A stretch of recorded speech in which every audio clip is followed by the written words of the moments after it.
Olá, comunidade ACCA, estamos de volta com o segundo episódio que a gente está falando Mães com Dor, luto perinatal, reconheça. Esse episódio é exatamente para a gente falar que existe, né? Que a mãe que sofre um luto de uma criança que nasce precocemente, ela sente dor. E a gente tem aqui conosco, para continuar a falar de ação, a Jéssica, que é uma mãe que passou por isso, né? Ficou 30 dias na maternidade Dona Iris. O João Vicente nasceu muito prematurozinho, 23 semanas, não resistiu, foi a óbito, e ela foi uma mãe que passou pelo luto, passou por medo e esperanças, e ela já nos contou no outro episódio como foi esse processo, as angústias, o medo, a culpa, o julgamento injusto da sociedade, as cobranças e a invisibilidade de uma mãe que está no luto perinatal. E que muitas pessoas falam, mas você nem mãe é? Por que você está sofrendo? Aliás, a gente coloca até no começo do episódio que chorar é um ato político, que ter dor é um ato político. E antes da gente chegar na ação, que agora, esse momento do programa, a segunda parte sempre é da ação, isso também é ação. Jéssica, como que a gente faz para desconstruir esses preconceitos contra o luto perinatal, para que ele seja reconhecido como parte da maternidade? Sim. Como é que você nos fala? Como é que você foi desconstruindo isso também? Uma das coisas que eu aprendi é que quando fala, eu entendo a sua dor, não. A gente não entende a dor do outro. Por mais que tenha outras mães que passou pelo mesmo, a dor não é a mesma. A vida não é a mesma, né? As experiências não são as mesmas. Então, o principal é, quando a gente não sabe o que falar, ofereça um abraço ou simplesmente um silêncio e falar, eu estou aqui do seu lado. Isso basta, isso é o suficiente. Então, eu entendo a sua dor, eu também passei por isso, eu conheço fulano que passou por isso. Ou, às vezes, não liga não, você pode ter outro filho, você tá nova. Eu não queria ter outro filho, eu queria ele, eu queria o João. Né? Então, por que a gente não fala quando o marido morre? Não, você tá nova, arruma outro marido. Essa foi boa. A gente não... Mas não se fala isso, né? E aí, geralmente, quando acontece isso com a mulher, é descartável o outro filho, o sentimento. Ele pode ser descartado, acabado ali. Não é assim, né? Então, isso foi algo que eu aprendi, que ficou muito forte em mim, né? Então, eu sou o tipo de pessoa que eu gosto muito de apoiar as outras pessoas. Mas eu apoio estando do lado. Olha, eu tô aqui, o que precisar de mim, e é isso. Então, é bem assim, se você não sabe o que falar, fica calado. É só me dar um abraço. Sim. É isso, galera. Vai lá, reconheça o luto. Se não tiver o que falar, abraça, sim, leva um docinho, dá um colo. Tem gente que gosta de tomar uma cervejinha, toma uma cerveja. Ou seja, acolha e respeite a dor do outro e deixa ela sentir a dor. Jéssica, como que nasce essa ideia da caixa de lembranças e de que maneira ela te ajudou em todo esse processo? Mostra eu tinha que colocar para fora de alguma forma o que eu sentia, né?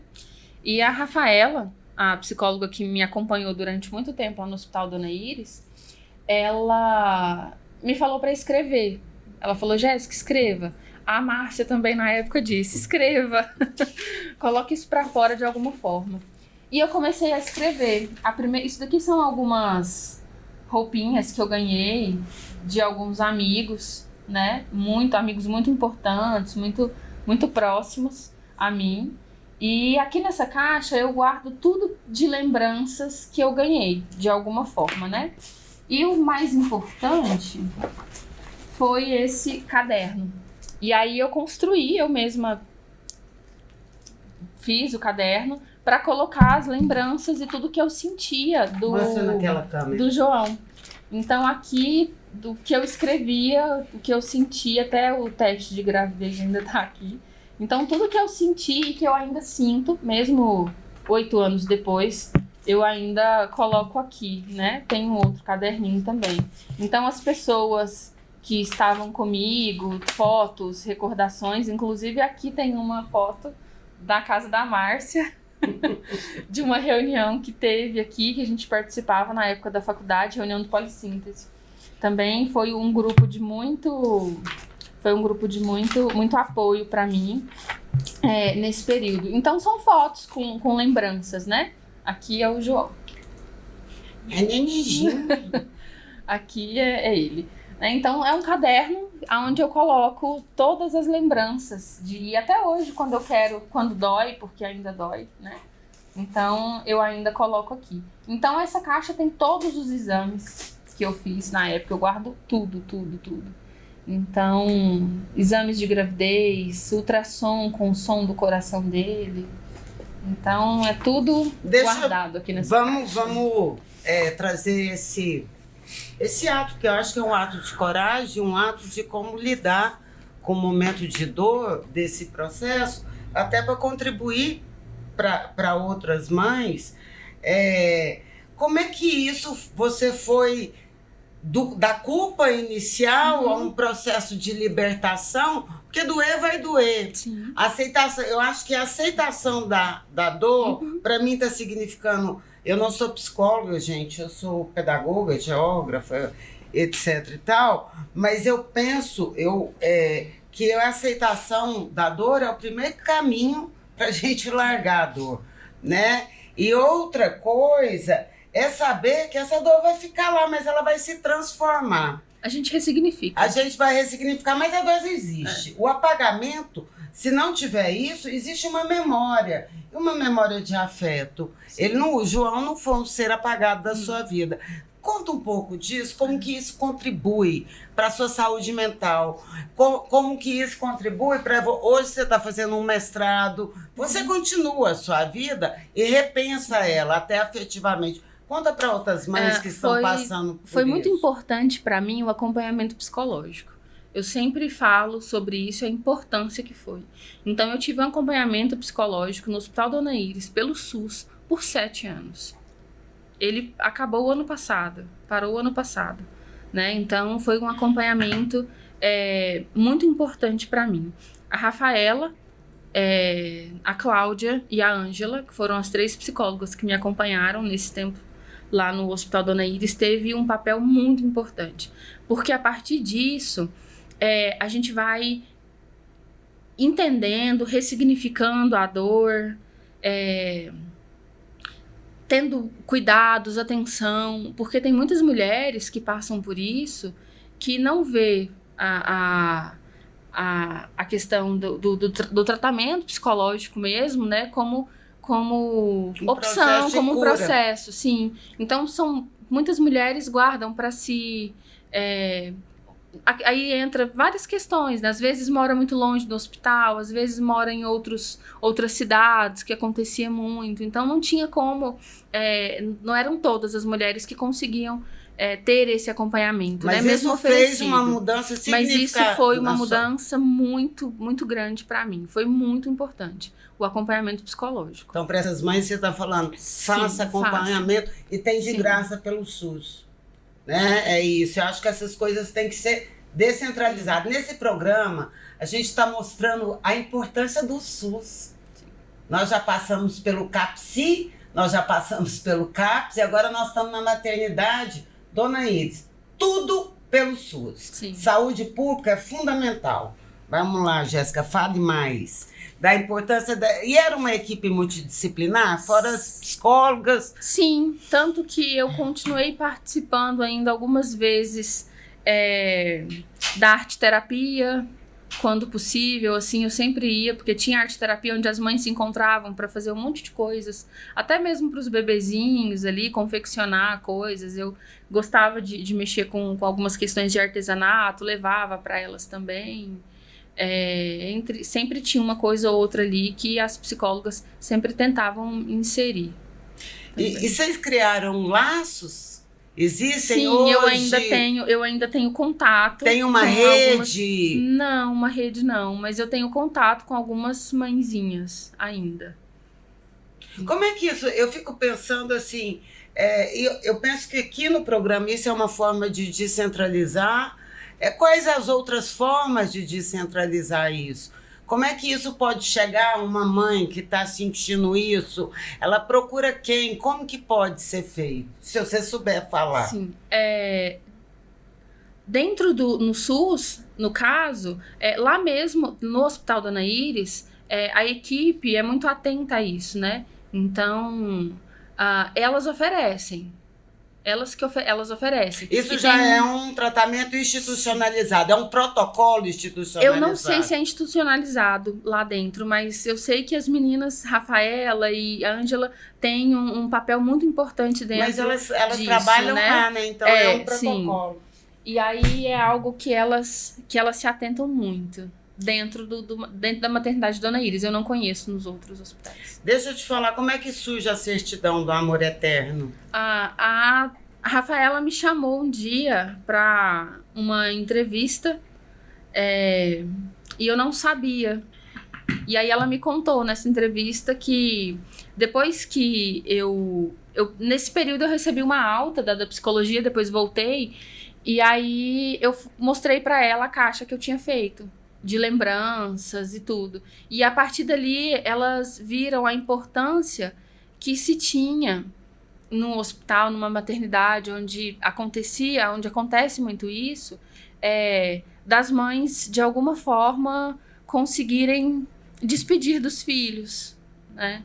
Ter direito ao luto. Sim, exato. Porque, na verdade, a gente está falando aqui de ter direito a um luto. Sim. E aí, lá, elas construíram isso e continua ainda. Né? Então, lá dentro da maternidade Dona Iris tem um local específico onde a mãe que queira, né? Porque é um momento ali que a gente fica muito... A gente não sabe, né? O que fazer.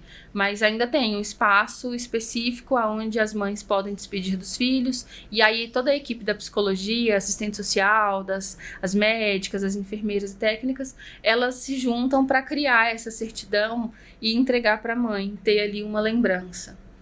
Jéssica, que gestos mínimos de cuidado e memória você sugere para essas mães que estão enfrentando a perda? Deve ter várias enfrentando isso nesse momento. Pela sua experiência de vida. Tem algumas... Isso é muito pessoal, Márcia. Porque tem algumas mães, tem algumas pessoas que não gostam de guardar nada, por exemplo. Que gostam de ter só na memória. E tem outras que querem ter alguma coisinha ali, guardar tudo, né? Eu conheço mulheres, por exemplo, que ficou mais de ano com o quarto do bebê montado, porque não conseguia desfazer do que tinha já. Então, isso é algo muito pessoal, no meu ponto de vista. Mas o sentir, o se permitir sentir, o permitir sentir a dor... e se alguém falar alguma coisa que magoa, que não guarde pra si, eu fale... o que você falou não é legal, assim, sendo bem educada, né? O que você falou não é legal, tá me machucando, tá me magoando. Isso é algo que eu deveria ter feito, assim. Então, a gente se permitir. Ou seja, sentir. Se permitir ter luto. Sim. Porque ter a sociedade, o direito de luto. Porque a sociedade não permite que a mãe viva o luto dela. Não permite. E eu, por exemplo, li muito. Tem muitos livros que falam sobre isso. Inclusive, tem um livro que foi muito importante para mim. Ele se chama Até Breve, José, que é de uma mãe que passou por todo um processo parecido também. E ela escreveu esse livro. Muito bonito também. Então, a leitura também me ajudou muito. Então, se a gente tem outros parâmetros, isso tudo... O primeiro sentir... Você tem direito a ter o seu luto. Né? E para você reerguer, você precisa de acompanhamento, você precisa de parcerias, porque a gente não dá conta da vida sozinha. A vida é coletiva. Então a gente precisa de apoio, e essa questão atinge a saúde mental e da depressão, uma série de coisas. Cada um tem um processo de luto, né? Agora, a gente tem uma pergunta fixa do programa. Como a autonomia feminina se fortalece em você quando você retoma o direito de nomear e viver seu luto? Como que isso te dá autonomia? Ou se não dá? O direito a você sentir o seu luto e falar assim, eu estava de luto, eu passei pelo luto, eu fiz uma caixinha de memória, eu tive um apoio e eu vou falar e eu não vou ouvir mais isso. Como é que isso, todo esse processo te reergueu, te deu uma autonomia enquanto mulher, enquanto pessoa? Você larga de ser só a mãe e passa a ser a mãe também, e uma mãe enlutada também. Eu me tornei a Jéssica. É muito isso. A Jéssica com afeto. A minha profissão me ajudou muito também nessa autonomia. Então, quando eu vou para a sala de aula, isso fez também uma diferença muito grande para mim, né? Então, a Jéssica como mulher, a Jéssica como profissional e a Jéssica como mãe. Então, o ser mãe tá em mim, né? Então, e me dá autonomia. Então, hoje, por exemplo, as pessoas me perguntam, você tem filhos? Eu falo, tenho. Ah, quantos anos ele tem? Eu falo assim, era para fazer de 7 anos. E aí as pessoas já assustam e elas se sentem culpadas quando elas perguntam. Eu falo que o meu filho não tá comigo, né? Que meu filho faleceu. As pessoas se sentem muito culpadas. Elas... Não sei a palavra agora. Mas porque elas a morte, se sentem... não, é porque... É um tabu. É um tabu, Sim. É assim, a gente... eu penso que isso depois a gente vai ter que aprofundar, mas quando a gente estuda, aprofunda muito na questão da... Eu faço análise tem anos, a morte faz parte da vida. E a gente vive numa sociedade que cultua um nascimento. Sim. E não dá conta de lidar com a morte, porque não se fala da morte. Aliás, gente, e eu vou falar, olhando para a Jéssica está mostrando uma sociedade que não permite a gente ter a dor do luto. Sim. E da morte. Né? E aí a gente precisa depois aprofundar e entender o porquê. Tem o porquê também, né? Tem várias coisas. Mas aqui o que a gente está tratando é que nomear, viver, aceitar e que tirar essas mulheres que têm luto perinatal da invisibilidade é importante, porque é uma dor que existe, não é, Jéssica? Existe. E tem como passar por ela. Tem. A dor, na verdade, ela nunca vai embora. A gente se acostuma com ela. Mas vai superando também, mas não? A gente supera. Não?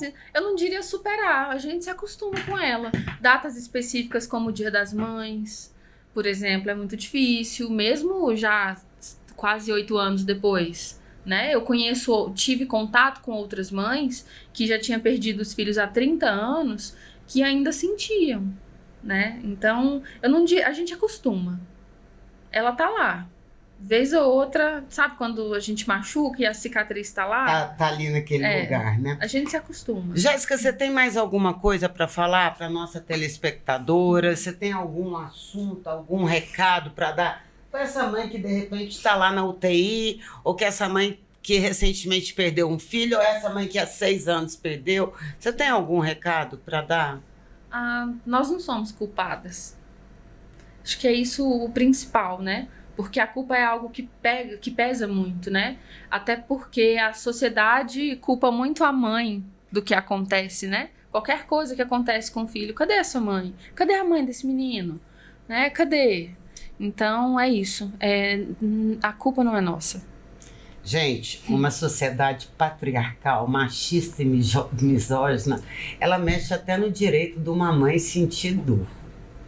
A gente precisa mudar essa realidade. E aí, compartilhe uma homenagem, uma memória dos seus filhos na rede social, Luto Invisível, a CCA, o direito, luto perinatal tem que ser reconhecido. Nós da CCA estamos com vocês numa criação de uma rede de apoio, de carinho, mas principalmente para falar que a nossa dor, a dor de uma mulher, seja por o que for, de mulheres e homens, mas aqui nós estamos falando de mulher, ela é importante, ela existe e há caminhos e condições da gente sair desse lugar, tá? Não se esqueçam de compartilhar esse episódio. Se você conhece uma mulher que está passando por essa situação, ou um pai também, e que quer, e que esse programa vai contribuir, compartilhe, faça igual nós fazemos, descentralize o conhecimento, porque esse é uma gotinha,